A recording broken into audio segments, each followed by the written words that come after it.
What's going on, guys? Aquan here, back with another video, and today I'm here to give you all a new series on my channel. This is going to be just some unpopular opinions that I have about New York music. I feel like with a lot of stuff, I want to kind of allow y'all to get to know me a little bit more musically, kind of get to know my opinions a little bit more musically and stuff like that. And I also would love to sort of have discussion in the comments about certain topics, and so this is kind of my way of bringing certain topics to the forefront, and having certain discussions that I think don't get halved enough. And so I'm just going to be talking about some of the things that I see, in music discourse and just in music conversation in general that I sort of somewhat take issue with or somewhat disagree with. And so, yeah, I'm going to start with just three unpopular opinions. We'll get into maybe more, seeing how well this video does. But yeah, let's get into it. So most of these will be surrounding New York music in general. Some of them will go outside, as you will see, but for the most part they do surround New York music. And the first one that I'm going to give you all is actually a big overarching one I see, which is that I think that in the conversation of a GOAT debate, I think that Kendrick is lower than Nas. I hear a lot of debate around like Kendrick, how high he is, and I definitely think he's a top 5 rapper of all time, 100%. But I hear a lot of people kind of giving him just the crown, or sort of putting him at that number 2 spot, and not really considering Nas as like a tenable option. And I wanted to kind of talk about why I feel like, for the time being, Nas still has the crown. So to start off, for obvious reasons, I want to sort of appreciate the other side of the argument. Kendrick is obviously a lot more creative than Nas ever was, and while Nas was impactful, there is sort of a level of artistic capability that Kendrick has always brought to the table, that is very noticeable and is lacking in other people. That being said, and I think that Kendrick's discography is also a lot more consistent than Nas.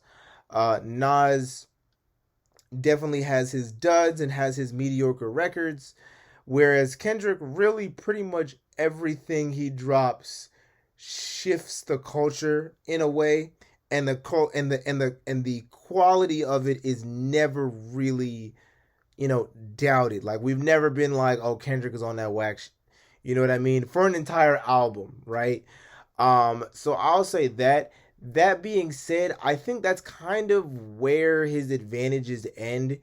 If you want to talk about rapping ability, I think that they're kind of even, if not Nas's favor, because for Kendrick's conceptual nature to his projects, Nas himself has a lot of different conceptual songs. Especially, I re-listened to Illmatic recently, and one thing that I'm finding is that, like, pretty much all the songs on there were like very much conceptual lyrical masterpieces, where he takes you in different adventures through his environment, but through these very like specific experiences and storylines and conversations, that I think that Nas doesn't really get enough credit for. Of course, there is the song Beef that he came out with recently on King's Disease 3, as well as the song that is very famous where he talks about speaking from the perspective of a gun.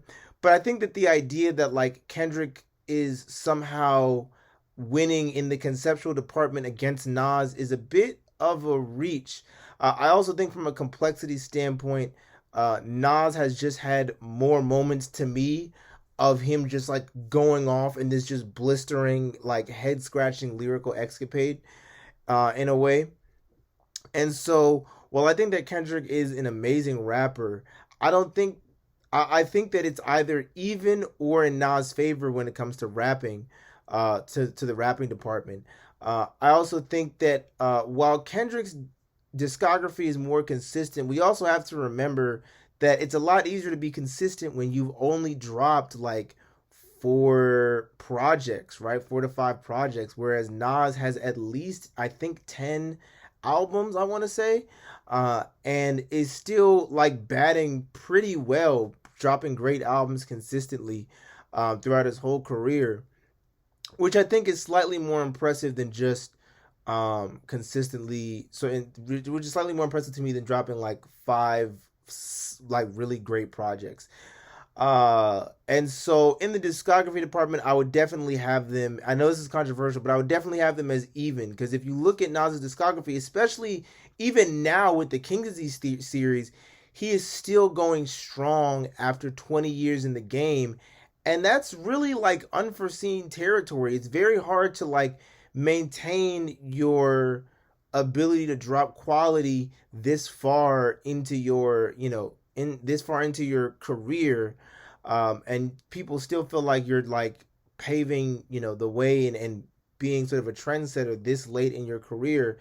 And I think that Nas, I think, has aged the best of any rapper, just in the sense that I think that he, over the course of his career, if we look at every other rapper like 15 years in, I don't think anyone's doing what Nas is doing as the level that Nas is doing, besides Jay Z, maybe Lil Wayne and Pusha T.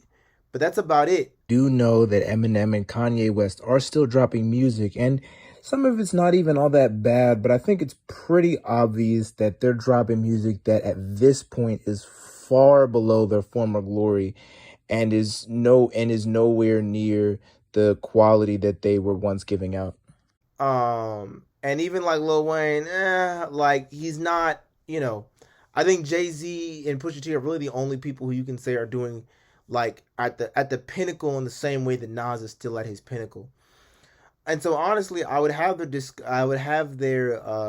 discography and rapping ability somewhat even, if not slightly in Nas's favor. But I do think that Nas absolutely wins in the impact perspective. I think that what he did on Illmatic, combining all the different producers, the way that his songs have been sampled and his lines have been taken and used and become iconic fixtures of pop culture, the way that his sound has been incorporated into so many other styles, such as Corday, such as J. Cole, right?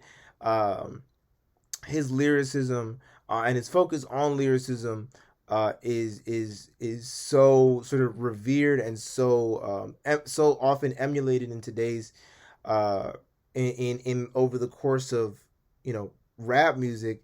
I think absolutely scores him a win in the impact perspective. And that's not to say that Kendrick isn't impactful, because I think that when it comes to bridging the gap, between genres of music, I think that Kendrick is absolutely one of the best representatives of hip hop of all time. And I think that his ability to genre bend will be go down in history as something to be taken note of. But I think at the current moment, we just don't have enough data on what Kendrick's impact could look like. And so while I do feel like Kendrick has the potential to be, um I feel like Kendrick has the potential to be higher than Nas, I don't quite feel like he's there yet. My second opinion is going to be an interesting one also. This is in regards to Benny the Butcher's discography. I think that Tana Talk 4 is probably Benny's worst album of the decade. And it's interesting because I listened to Tana Talk 4 quite a bit. Y'all saw my debate with my friend about Tana Talk 4. And I was curious because, Tana Talk 4 definitely had quite a few flaws to me. And I was curious what his other albums sounded like. And now, having listened to all four of them, I think there's four. There's the Plugs I Met, Burden of Proof, the Pyrex album, and something else. I can't remember. But having listened to all those, I think that Tana Talk 4 is his worst, at least for what I like in music, for the simple fact that I think that Benny the Butcher's delivery is not as expressive as his counterparts. And so as a result, he needs an oomph to his production when he raps, because I think vocally by himself, he's not quite expressive enough to really carry a track entertainment wise, and just like passively, if that makes sense. However, I think Tana Talk 4 is really an example of him not really doing that. And so it kind of makes for a really boring listen, if you will.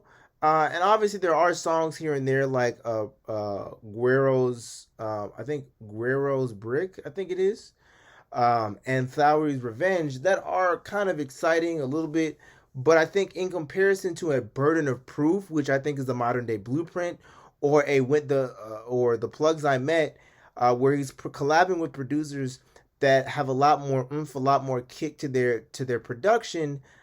I think that Tana Talk 4 definitely falls behind, and it definitely feels like to me that like most of the problems that I had about Tana Talk 4 feel somewhat fixed on A Burden of Proof or the When I Met the Plugs Part 2. And so overall I just think that I generally prefer or think Benny is stronger over uh, production that has a bit of more oomph to it. And when he's rapping over production that is a bit more groovy, a bit more laid back, I think like it goes almost too well with his sort of deadpanned like lower fi delivery and makes for a really boring listen. The third thing that I wanted to speak on, and this is something I've come to the conclusion of very recently, which is that I think that Me Versus Myself is actually better than Artist 2.0. And I know this is controversial because a lot of people like Artist 2.0. It was a huge record. I think the first time A Boogie really went over 100K, and it had so many hits on it. But I think the more I go to Me Versus Myself, the more I can really appreciate how consistent A Boogie was for an entire 22 track album, right?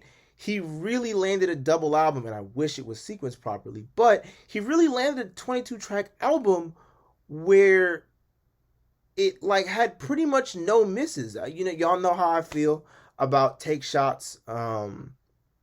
I wasn't the biggest fan of that song, but beyond that, I really feel like every song had its own special flair and hit. And I feel like the same can't really be said for Artist 2.0. I feel like there was a lot of songs that felt like they had repeated messages. It wasn't quite as organized as Me Versus Myself or as cohesive because of the lack of concept around it. Um, and just overall, especially when you get to the latter half of Artist 2.0, it definitely gets very boring. It definitely feels like half song ideas to me. And it's not really as ambitious as Artist as Me Versus Myself quite would be at all. And so it while it didn't quite sell as well, I definitely feel like Me Versus Myself is definitely I think I would say A Boogie's second strongest record, and definitely his most consistent record throughout a whole listen, which is again somewhat shocking given the length of the album. On top of the fact that A Boogie, like I said earlier, is the most ambitious that he has ever been, it really makes for an incredible listen, and something that I really hope people end up revisiting in the future. I hope I might get that vinyl honestly at some point. I might have to re-listen to it a couple more times, but definitely might get that vinyl. But yeah, those are going to be my three unpopular opinions for today. With that being said, thank you all so much for watching. Please subscribe to the video, or please subscribe to the channel. Let me know what y'all think of the opinions I had below. With that being said, peace, y'all.